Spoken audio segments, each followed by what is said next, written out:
This is HighIntensityBusiness.com with Lawrence Neal, helping you achieve your health and fitness goals. Become a great personal trainer and build your high-intensity strength training business. Lawrence Neal here, and welcome back to HighIntensityBusiness.com. Today's guest is Kieran Igwe. Kieran has been a personal trainer for over 13 years, working mostly with clients over the age of 40. More recently, Kieran came across high-intensity training and decided to partner with Fit20 and transform his personal training business into a high-intensity personal training studio. He now owns and operates Fit20 in Leeds, West Yorkshire in the United Kingdom. So Kieran, great to have you on the show. Been obviously looking forward to talking to you for a while. It's always nice to connect with someone in the UK who started a high-intensity training business, and even more interesting, the fact that you've kind of partnered with the Fit20 franchise. So I'd love to hear, how did you become a personal trainer? Talk us through your story and how you got into personal training in the beginning. Okay, sure. So my backstory, I guess I started out leaving college, having no real direction in what I was doing, and ended up just doing bar work, working from job to job, and then started to feel like there wasn't any direction or purpose in my life. So I started getting into fitness and then started feeling better. Obviously, when you start training, you feel healthier, you feel fitter, your brain starts working better. And I thought, do you know what? I actually want to be able to help other people experience what I have. So did a personal training certification and started working with people in a normal gym environment. And then within a few months of doing that, I built on my client base and was able to just become self-employed and no longer have to work for the gym, and just started my journey in helping people transform their health and fitness from seeing the benefits that it gave myself to be able to share that with other people. Okay, so then you became self-employed, but then you set up your own studio. So how did that happen? Working in the gym, built up a client base and had a couple of other trainers that were working with me to fulfill the amount of clients that I was working with. And then the gym was a big corporate gym, and they turned around and said, okay, we're bringing all personal training back in-house now, which means that you can either come and be a fitness instructor and then no longer be self-employed, or you can leave. So I said, thank you very much for the time here, and obviously left. And it had always been on my mind to set up a personal training studio. I don't know why, but I just felt like that's the thing that you should do. If you're a personal trainer, you should always dream to have your own studio. And that was just a push that I needed to really get it off the ground and get it started. So yeah, a number of clients wanted to continue working with me. They trusted me at that point. It'd been maybe 5+ years of training clients. And then, found a facility, got turned down for a lease, got turned down for financing time and time again. And then eventually the stars aligned and we got the financing, got the facility we wanted, and just fitted it out with, at the time, more functional training type equipment. So like battling ropes and free weights and a squat rack. And that was the type of training that I was absolutely into. And that was in 2011. So yeah, a number of years ago now. And that's how my personal training went from in a gym to then my own facility, working with clients in that capacity. So that's really interesting. So you obviously had, as you said there, battle ropes, you had other type of equipment. It sounds like, based on our conversation leading up to this, that you've gone through quite a journey in terms of what looks like you may have changed your mind on, what is considered effective exercise, what's safe, what isn't. Tell me about that. So firstly, is that correct? Have you kind of decided that that stuff is probably not appropriate? And, what's it been like to just transition from kind of the traditional health and fitness industry, shall we call it, to, high intensity training?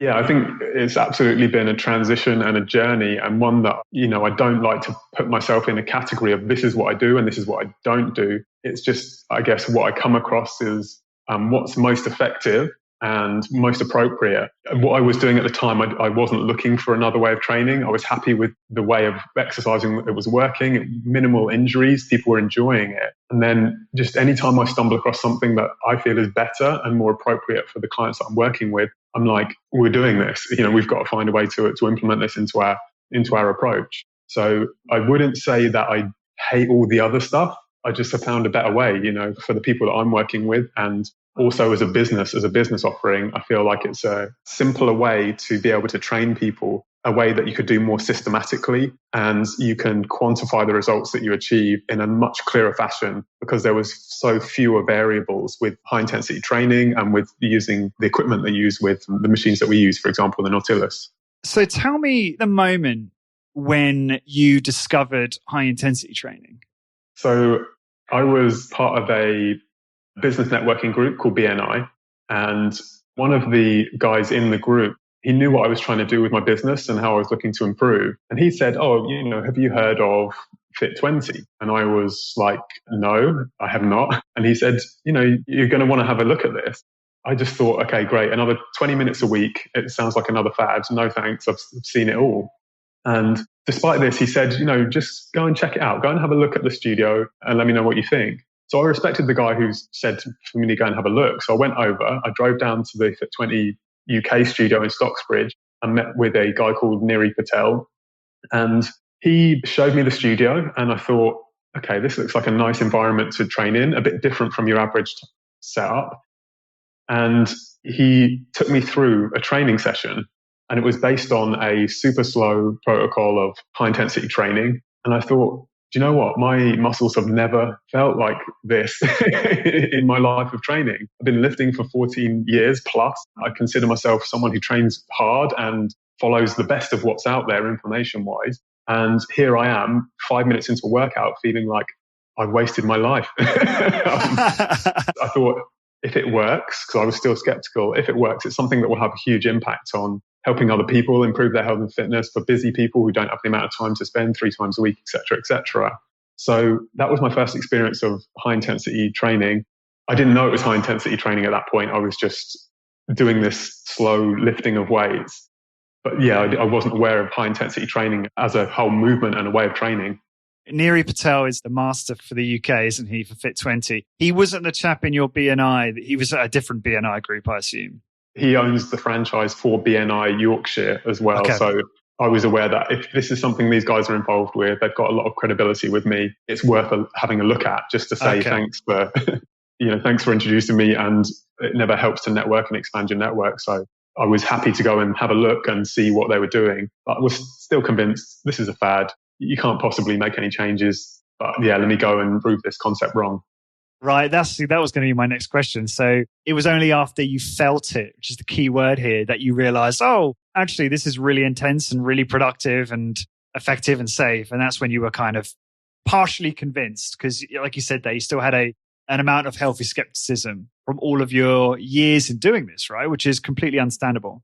Yeah, I thought I knew the best way to achieve results. And as far as I was concerned, I was doing it. And after trying the high intensity training protocol, I just thought, yeah, if this is something that works, it's great from the number of people that you can help with this sort of approach to training. And also from a business standpoint, I thought, yeah, it's a really good model if it works, but you can never be sure if it would. Yeah, awesome. So what was the turning point? So you had the experience in the Fit20 facility, you had this great workout and you're like, wow, my muscles have never felt like this, even though I've been training for years and clearly you've got a great physique and all of that. So when did you decide that it was going to be the time for you? What made you decide that it made sense for you to transition from your existing business model to a Fit20 franchise? So I didn't have any intentions of transitioning, I suppose. I had a reasonably successful business. It was working. It was helping clients achieve their goals. And I thought, if Fit20 is something that works, I'll just set it up as well. Basically, let me test this out. And I just gave it 2 months of me driving down to the head office, training there once a week. I gave up my normal strength training 3 times a week. Squats, deadlifts, bench presses were off the menu. And yeah, after 2 months, I was like, yeah, okay, I'm as fit as I've been. I'm as lean as I've been. I actually feel more mobile and more flexible. And I've got more time to do the things that I love doing, like getting out playing sport, playing tennis for me, going out hiking, spending time with my wife, doing the business. They're all things that I would much rather do than just drag myself through the gym.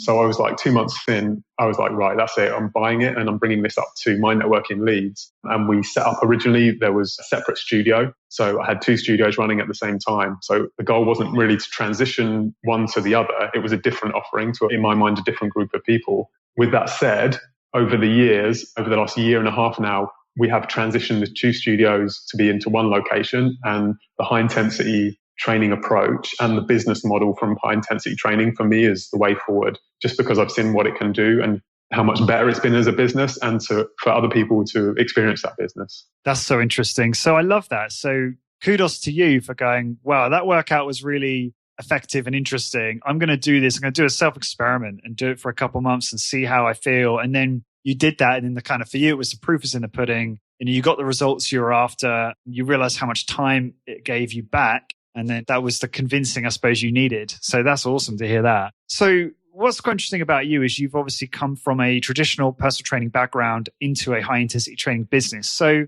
why is it? What is better about this business? I guess I'm asking that primarily from a financial point of view, but what are the sort of pros for you in terms of moving to this type of business over the other one? So the pros for this type of business, I think, firstly is the appeal of the offering, right? If I tell you, okay, you're going to have to give up 3 hours every single week of your life, and you know all those favorite TV programs that you can forget that. You're not watching them anymore. You know that time that you used to spend with your wife? No, you can't do that anymore. You've got to come into my gym and sweat for an hour and then go home and have a shower, get changed, etc., etc. So for me, it was the appeal of being able to achieve good results from training in a really short period of time without having to really change your whole life to be able to benefit from what strength training has to offer people. So when I saw that, my marketing brain was obviously like, right, even if it's just the ability to offer a short, intensive training that actually works, that has sold it for me. So that benefit was the biggest one for me. And then running a fitness business is like kind of pushing a huge boulder uphill constantly. And I thought, if you've got a better offering, it's got to be a little bit easier to run a business of it. And yeah, that has kind of been proven for me that it's more now still pushing a boulder, but it's like downhill rather than trying to force it uphill all the time. So yeah, that's been a lot easier to make it successful than when it was just competing with everyone else, you know, having the same offering in the fitness industry.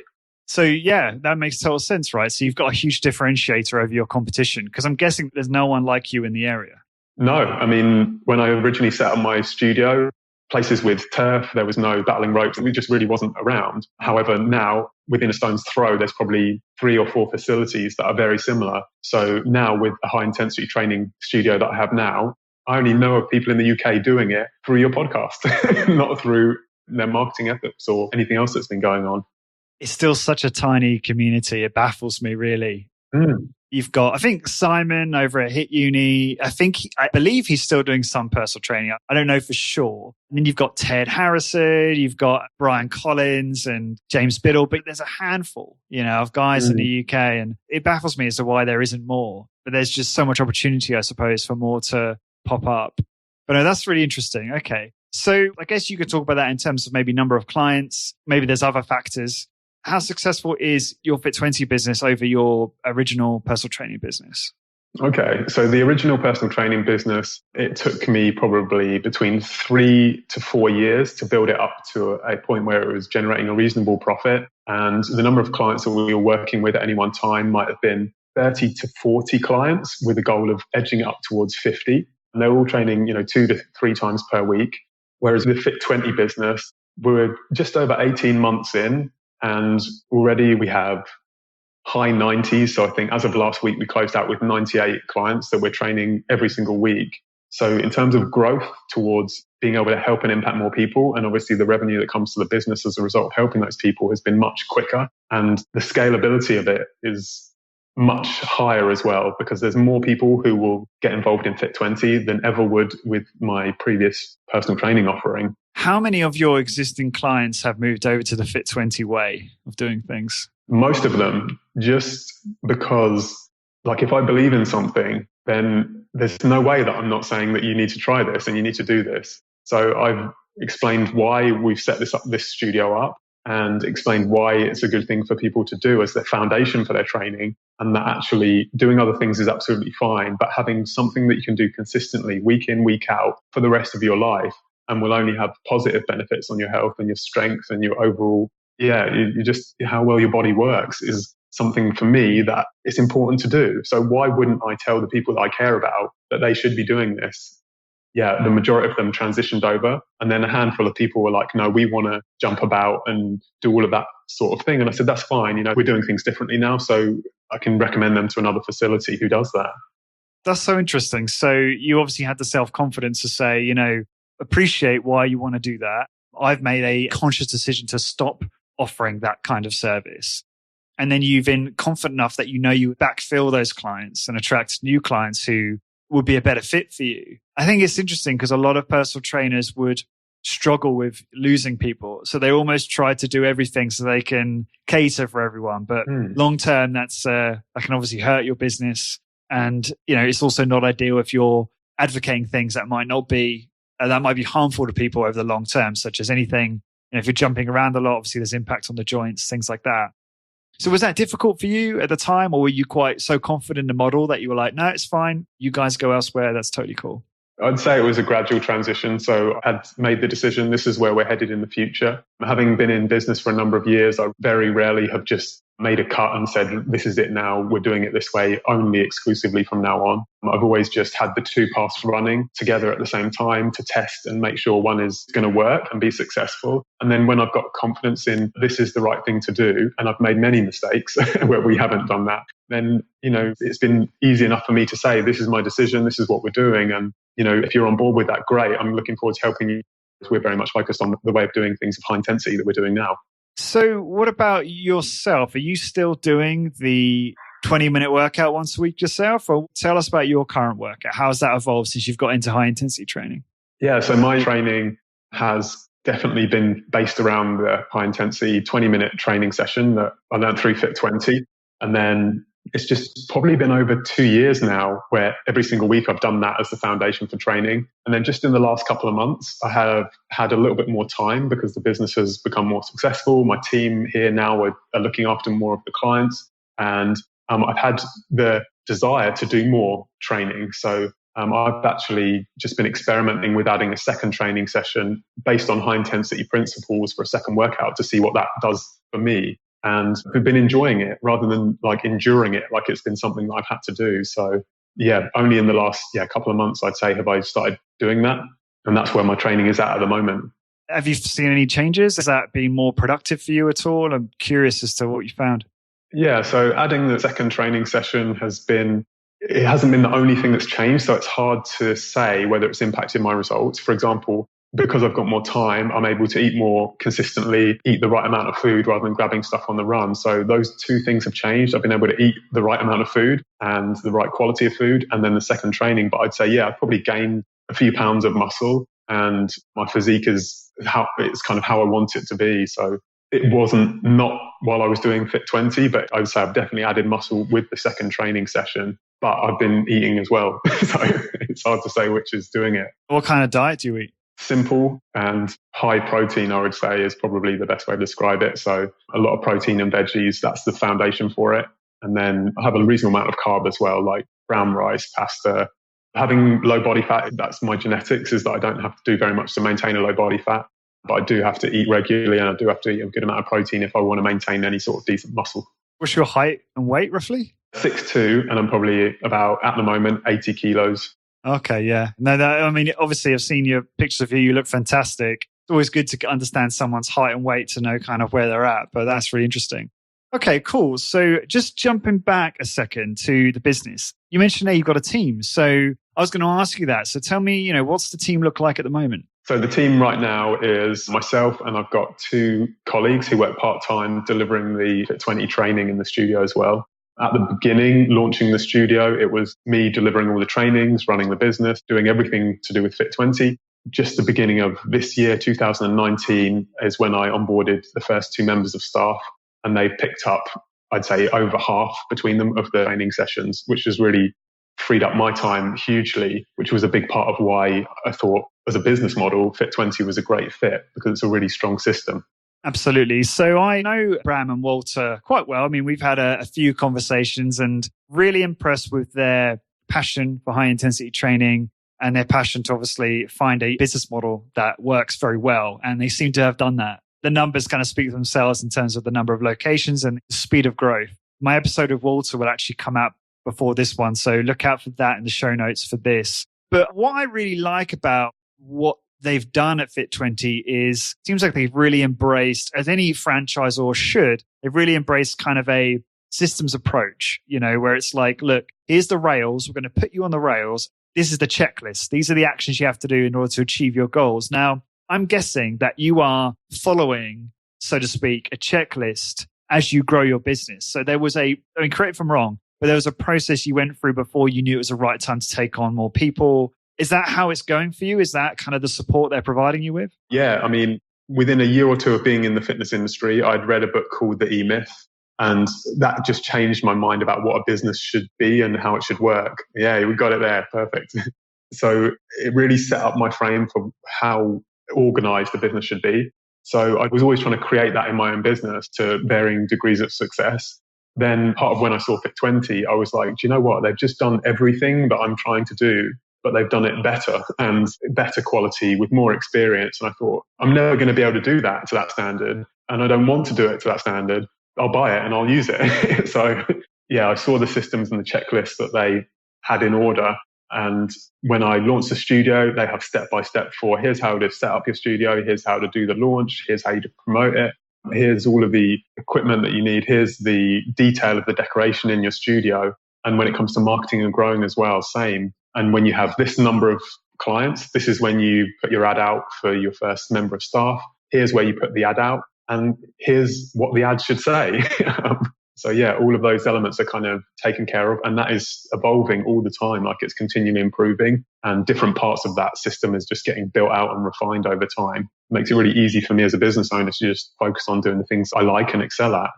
That's so interesting. So this is a good moment to kind of ask you about some of the pros and cons. So there are people listening to this who might think, oh, I don't want to buy into a franchise. I want to have my own hit studio. I want to do everything the way I want to do it. I want total freedom and flexibility. And obviously, as you stated there, that does come with somewhat of a cost because those individuals then have to learn how to create a successful business. Not to say you don't if you buy into a franchise, but a lot of the templates are provided for you, right? Unless obviously people decide to join the Hit Business membership, in which case, there's a very systematic approach to that too, where, I provide systems for people to implement in their business should they not want to franchise. Although, to be fair, I'm digressing here, but it's valuable to both franchisees and also, people that own their own studio who aren't franchisees. But I'm curious, what would you say to those who are kind of in the middle thinking, I'm thinking about starting a studio. I really want to do it my own way, but I'm also really attracted to the idea that Fit20 will help take a lot of the load off in terms of coming up with all the systems and all the help that they give. So how do you think about that? Well, I think if it was me 7-8 years ago, prior to starting my first business, I just wouldn't entertain the idea of opening a franchise because I want to just do it my own way. That's what personal trainers want to do. I want to write my own programs. I want to do my own marketing and design my own logo, et cetera, which is cool. I think sometimes maybe that's what you need to do to get started and to get the ball rolling with running your business. And for those that really don't want to deal with the minutiae of every element of business that you don't know about before you start, and having a franchise there makes it huge to really help you with all of the detail of, hiring, recruiting, managing. They've just got experience and expertise to be able to help in that.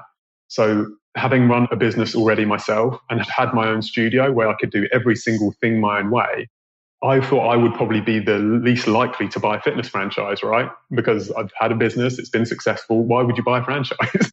But then when I saw the way they were doing it and how it was better than what I was currently doing, even though I put a hell of a lot of time and effort in, then yeah, I'm going to buy this and be part of it rather than just, butt up against it, because if you're not on board with it, you're competing with it.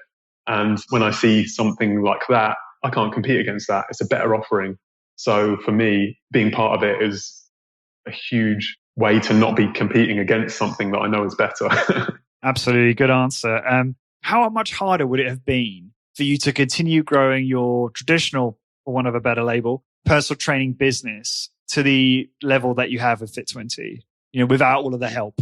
The business that I was running, I'd got it to the stage that I could. It was okay, but I was like, there's got to be more than this. There's got to be more to it. I've got to be able to help more people, and I've got to have a more successful business, because it wasn't particularly scalable, because it had required quite a high skill set of trainer, because we just needed to write our own programs and then to be able to teach our trainers how to write those programs and then to monitor and progress them.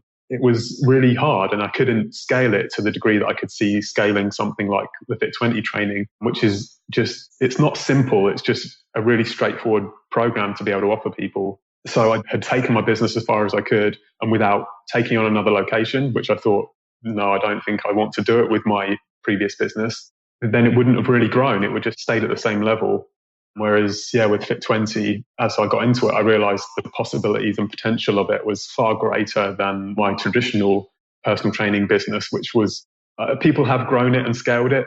I've spent a lot of money with a lot of people who've helped people grow businesses. I've implemented and done every single thing that they've said. And yet still it got to the same place where I was just treading water at the same level of revenue, the same number of clients, and never really managed to move the needle beyond that. Me personally, someone else might have been able to, but I feel I've done all I could. No, that's understandable. And do you think there's an element of ego here? So a lot of people who become entrepreneurs, they want to become an entrepreneur because they want to do everything their own way. So it's like doing a Fit20 franchise might feel like antithetical to what they actually want, right? Yeah. And obviously that's not the case. You're still a business owner, but you're just following a proven system.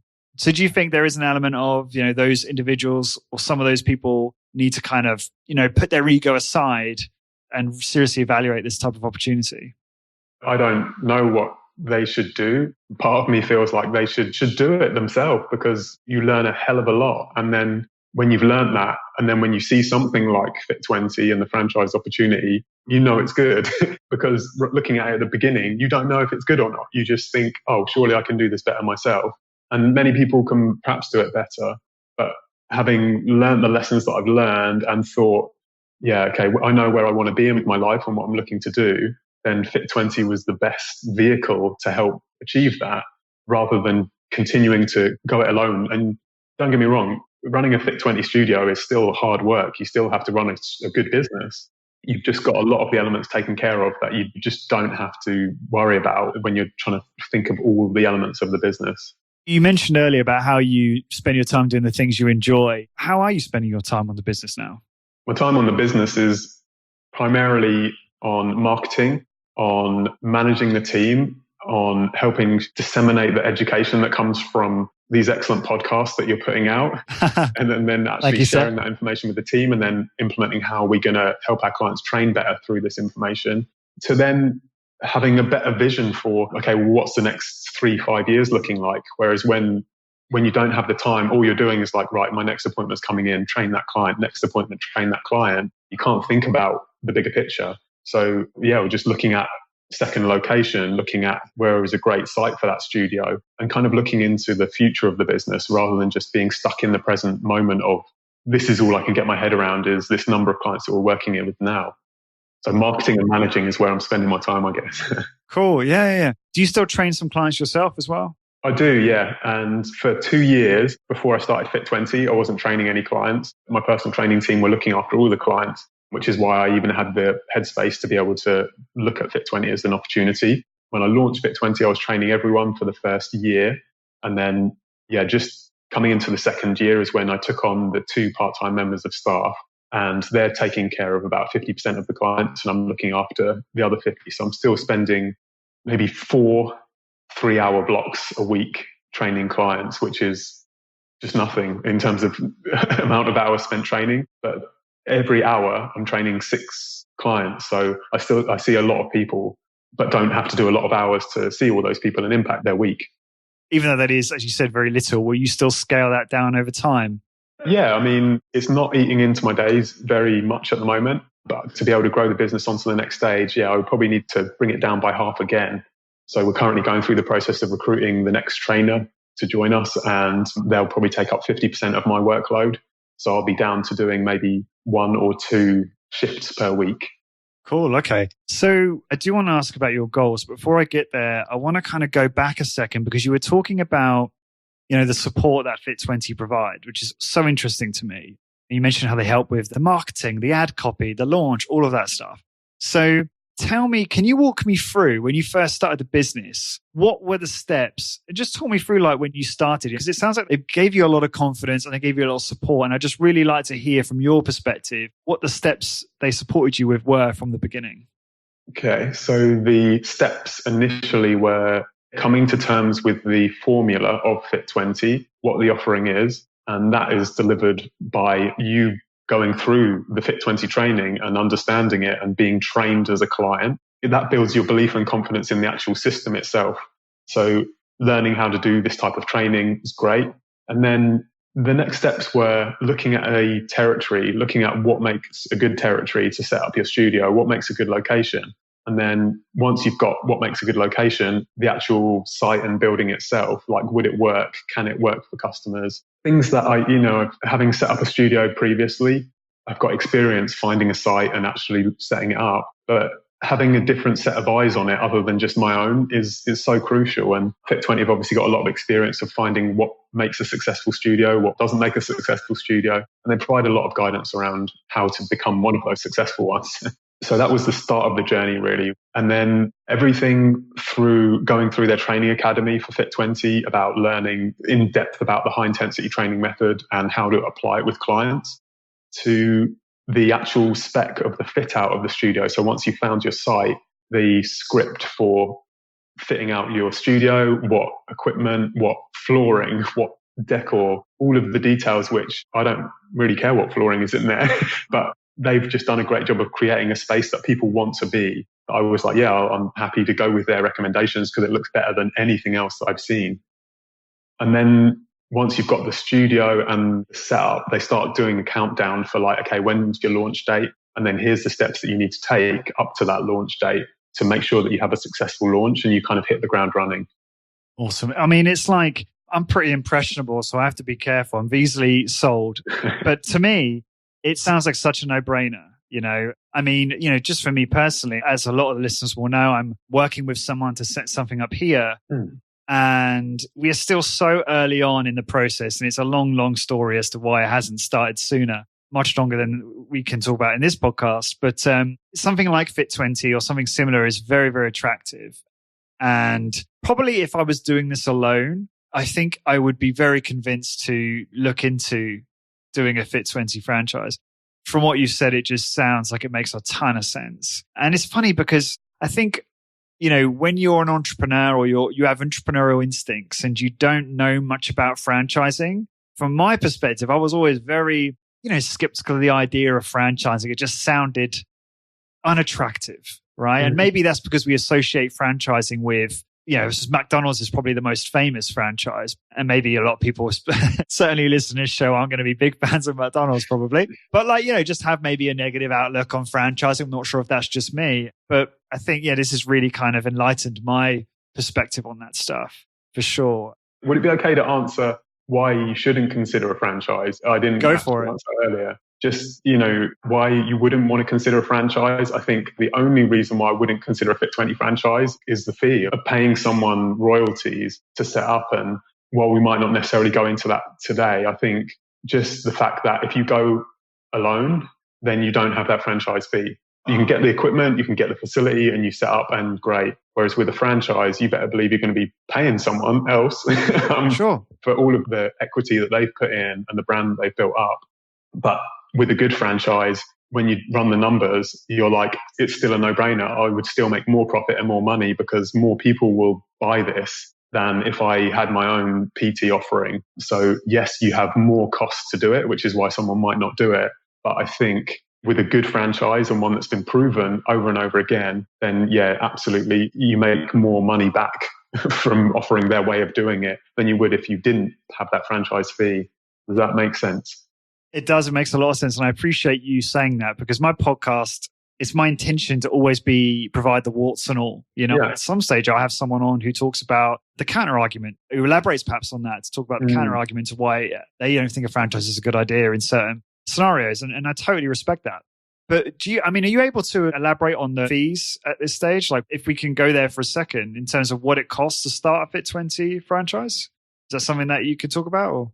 I can tell you what it was for me, but that doesn't mean that it's necessarily the same right now for someone new coming in. So at the time, there was no Fit20 franchises in the UK. So I was the first one to step up and say, yeah, let me do this. So I don't know if the deal that when I did it is the same deal now. But yeah, my franchise fee was 15K to begin with.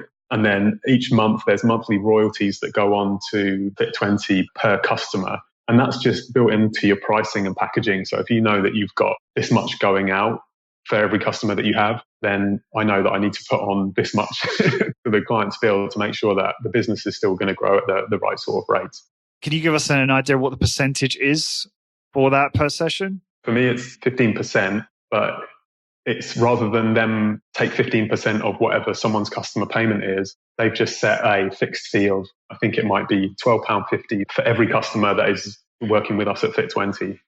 I appreciate that. I think important thing to note, and we'll talk about the workout for people that have absolutely no idea what high intensity training is. I always forget that there's going to be people that listen to this who haven't listened to any of the other episodes who have no idea what the hell we're talking about. But they would hear that and think, oh, Christ, that's quite, that's a fair percentage or amount of money per session.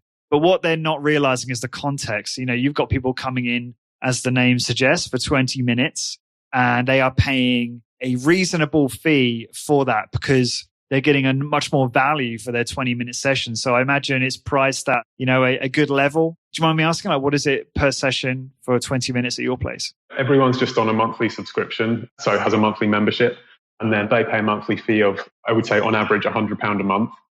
So the thing that is so good about, yes, it's great for the client to come in just for 20 minutes once a week, but for the business as well, to be able to service 6 people every hour. So you have 6 people paying £25 for that training session. So as a personal trainer for an hour, we charged previously £50 an hour. It was 45 minutes, but you're definitely spending 15 minutes chatting and talking before and after the session. So that £50 as a business model, it made more sense to be able to train more people, to train 6 people in an hour. And yeah, you're getting £150 for that same hour. So you've tripled the revenue per hour that you can deliver. And that goes from 8 a.m. till 8 p.m. Yeah, thank you. You articulated that much better than me, and I appreciate that.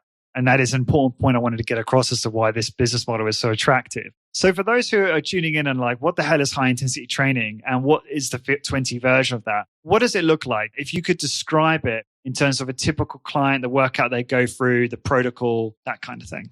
Okay, so a typical workout for a Fit20 client is driven by high intensity principles, which I understand as being high intensity of effort. So someone comes in and our training session is going to consist of 5 exercises, typically working on compound movements. So typically a chest press, pushing movement, a lat pull, pull down, a leg press, a back extension, and an abdominal crunch movement. So that all the major muscle groups in the body are going to be trained in that 20-minute training. The biggest difference, I would say, in this training approach is that it's 1 set to muscular failure. And that set might last for 1.5 minutes to 2 minutes tops. And within that set, we want the client to hit muscular failure and no longer be able to move the load anymore, which is what characterizes it as high intensity of effort, because it's the maximum effort that they can produce. And then, within 15 to 20 minutes, their body is going to be shaking like it has never done in any other form of exercise. Muscles are going to be exhausted, and they're going to be booking their next training session for the next week before they know it.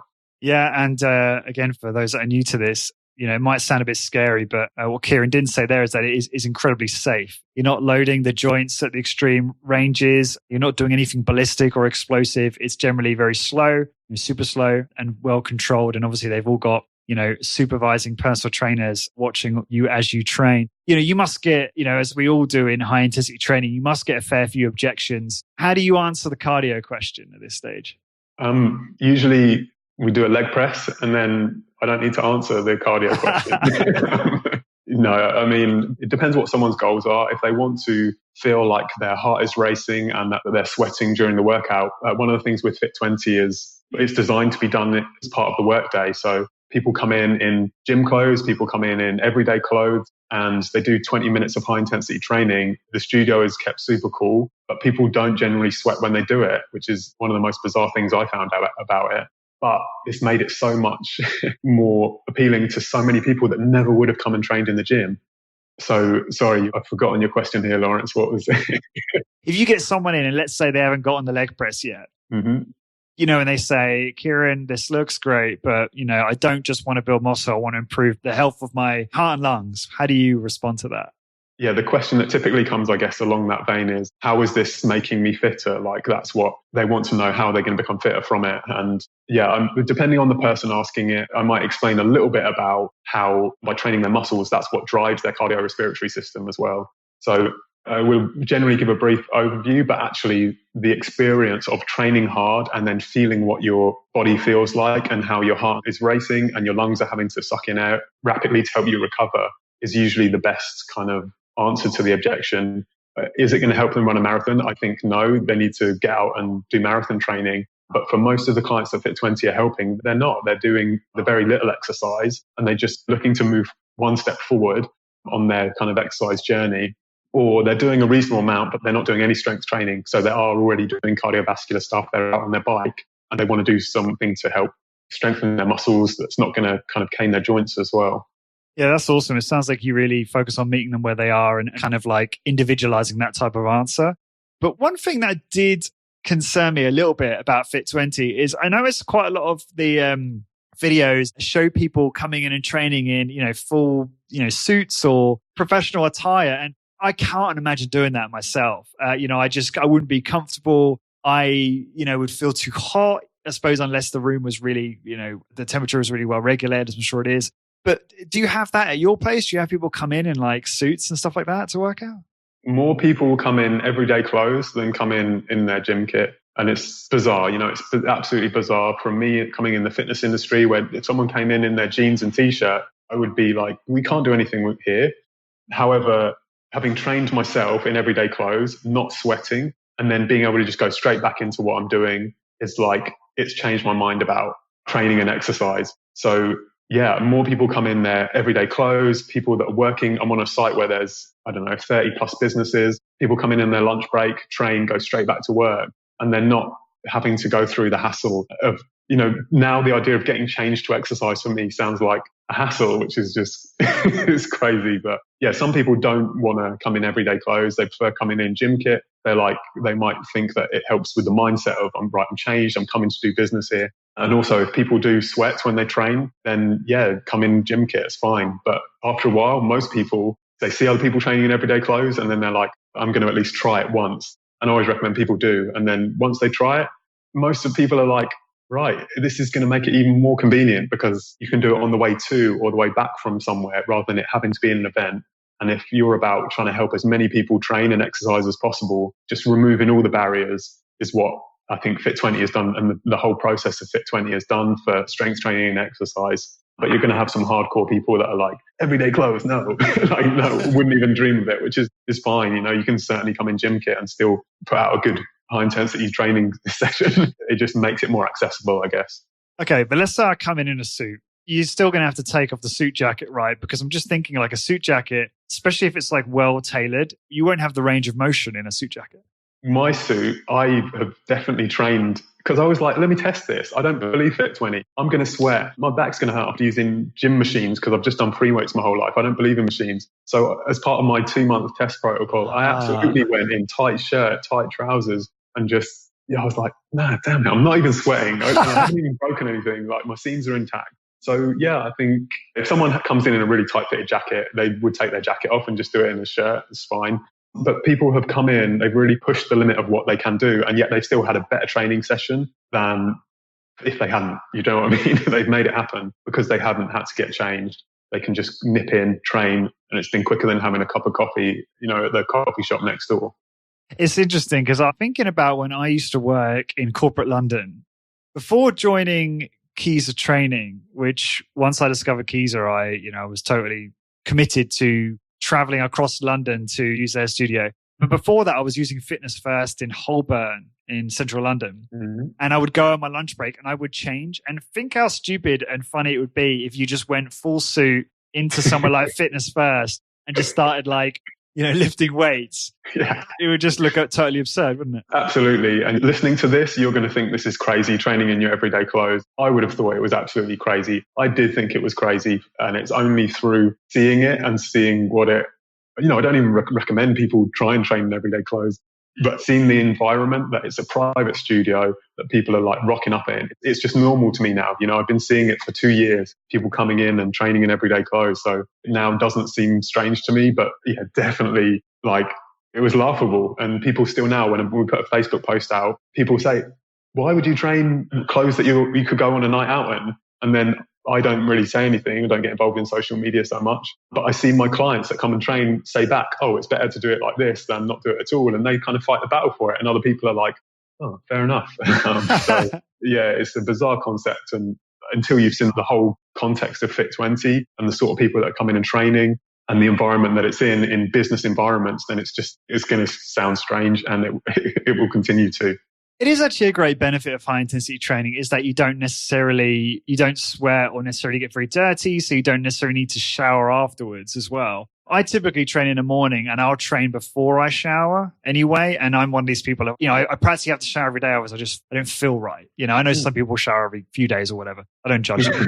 But I've noticed that when I have rarely trained in the afternoon or evening, I don't necessarily feel the need to, I actually typically won't shower afterwards. If it's a 10-minute high intensity training session, like we've been saying here, I won't work up a sweat. And I just get home, have something to eat, get ready for bed, and that's it. And it's a benefit which has only become apparent to me through this conversation. It's another one of those reasons why high intensity training makes a lot of sense for some people. Yeah, absolutely.